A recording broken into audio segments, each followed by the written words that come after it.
শুধু বাংলাদেশের যারা ধনী লোক তার মধ্যে সে একজন, রহিমুদ্দিন বলফা ছিল। এই লোকটা বয়স ছিল আসতে হয়নি, মোটামুটি সে নসিহত করলে শুনছে, মোটামুটি আমার কাছে শুধরানোর চেষ্টা করছে।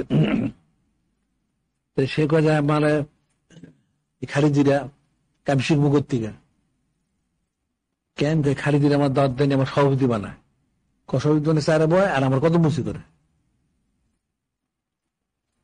টাকা নেয়। সে তারা তো তার জীবনে নজর করে, ভুলটা সে আর নজর করে, ভুল শুদ্ধ যা আছে সে শিখবে থেকে, সে শিখবে থেকে।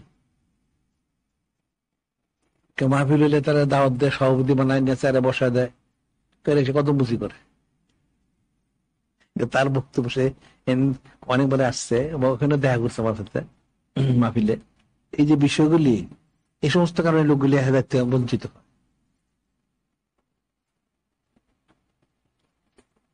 এর পয়সাওয়ালা লোক দেখলে এগুলি তোয়াজ করে বদলা বিক্রি করো। এই যে আহমক ছবিটা দেখলাম না, পয়সা কি করলো, একটা আশ্চর্যের ব্যাপার। সে সামান্য কিছু টাকার জন্য সে সোয়াচে রোগ স্বীকার করলো, লিখিত ফতোয়া দিল, নামাজে কাতার ফাঁক করে দাঁড়াইতে হবে, জুমার নামাজে লোক কম হইতে হবে, কত কিছু দিল সে। মানুষ কত কুফরি করতে পারে তার জীবনীটা দেখলে মানুষ বোঝা যায়। যে হদসে ছিল, সে বই লিখছে মহিলাদেরকে ওয়াজ করতে হলে পিছন ফিরে ওয়াজ করতে হবে। কেন পিছন ফিরে করতে হবে? পর্দা থাকলে না, পর্দার ফাঁক যদি দেখে, পিছন ফিরে ওয়াজ করতে না দেখে, ঠিক আছে। শেষে তার অবস্থা হলো কি, সে তো বেগান মধ্যে কানাকানিও করলো। আবার যারা ছবি তুলে এদেরকে সে পয়সা দিত অতিরিক্ত, এরা এটা যে কটা ছিল কানাকানি জন করে যখন ছবিটা তুলে রাখে, নাউজুবিল্লাহ। মানুষকে দেখাইবো তার সাথে কত সম্পর্ক, কত কুফরি দিকে তারা পড়ছে, কিন্তু মানুষ সাধারণত চিন্তাই করে না। যে কুফরিটা, এটা হলো যখন দল শুরু করলো, এই সিলেটের কয়েকটা লোক আসছিল, তারা হদসরে কমিউনিটির বিরাট আলেম বুজুর্গ জানে, ঠিক আছে, কিন্তু আমরা বলতে কিন্তু ফাঁসে গোমরা, মানুষ তো এটা মানে না, ঠিক আছে।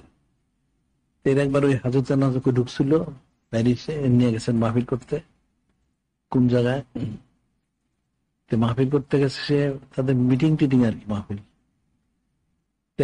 একটা জায়গা খালি রাখছে কেন, ওই যে ইয়াদের জন্য, যারা ক্যামেরা ইয়ে করে এদের জন্য।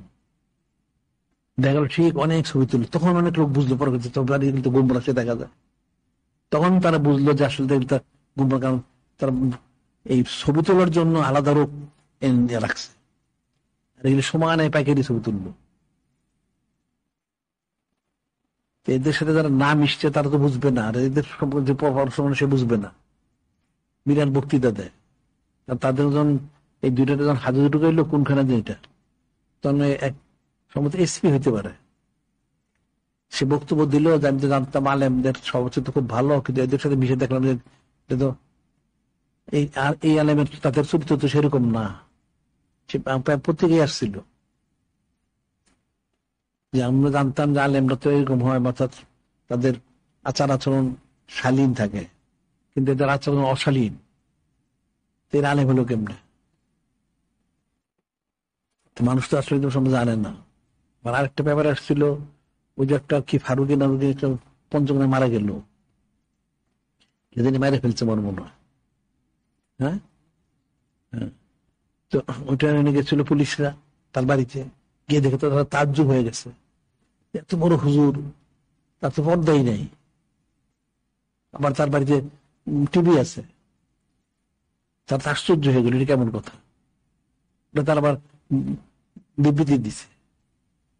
এদের হাকিকত তো মানুষ জানে না, এরা যে কত নিকৃষ্ট, এরা না মিশলে মানুষ বুঝবেন না।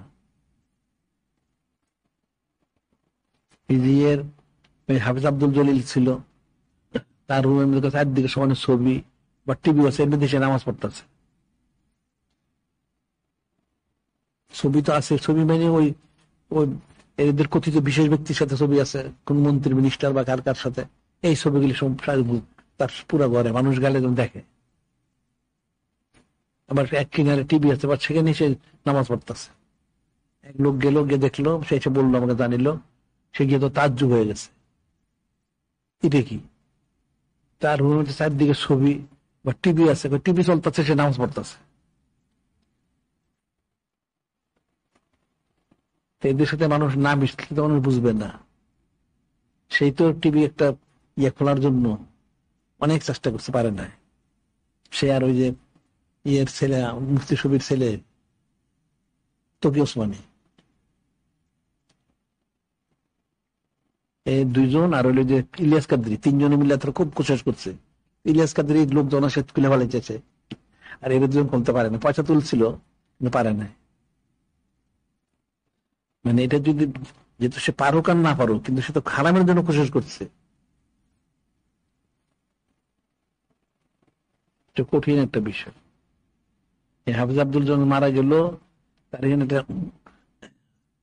এখানে এক মসজিদ, সে গাউসুল আজম মসজিদ একটা নাম দিচ্ছিল, এখানে সে নামাজ পড়াইতো। তার যার ভক্ত ছিল, তার এখানে একদম কবর খুঁড়া টুইরা তাকে দাফনের সব ব্যবস্থা করে ফেলাইছে। তার আত্মীয় স্বজন কারাগার আসতে এসে পুলিশ নিয়েছে, লাশে নিয়ে গেছে, নিয়ে মনে তার দেশে না কোনখানে মনে দাফন করছে। তার এনে তার মাজার বানাইতে চাইছিল আর কি, তার পারে না, নিয়ে গেছে। তো তার আকৃতি বিকৃতি হয়ে গেছে, যারা দেখছে তারা বলছে।